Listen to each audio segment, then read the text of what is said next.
So when it comes to raising a house, it just varies. That usually means either your house is dropped in a certain area, or the whole thing, or a wing wall, or something along those lines, a retaining wall. Normally, case by case, if it's under a house, what you got to do every about 5 to 7 feet, you place piers under the foundation. You shoot pipe down to bedrock. Once you've reached bedrock, you go under the house and you hydraulically lift the house to a more desirable position, wherever that, if it's 1 inch, 2 inches, it just depends on the severity of the issue.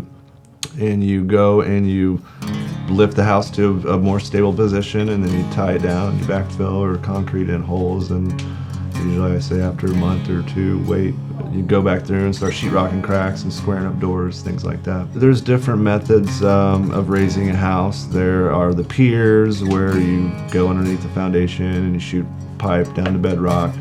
It's just in a nutshell.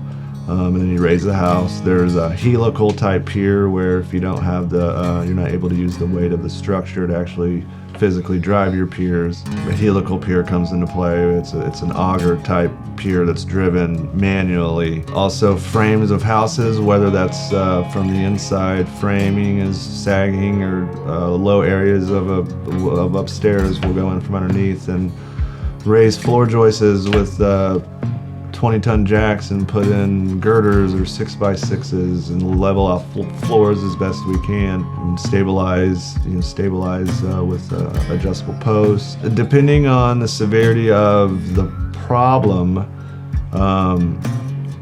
it is expected that if a house has dropped or floors are sunken, usually memory comes into play, and over time those houses are either sheetrocked to that existing problem, or the floors haven't been touched for a long time. Older houses tend to have sloping floors, and when we go in and try to do any leveling of any kind, whether it's the piering or any girder adjustable post type work, you should expect some sheetrock damage to the floor. But a lot of times we're obviously fixing a problem. We see sheetrock cracks, well, we go and we actually close them up. Then you go through and you sheetrock and you mud them over.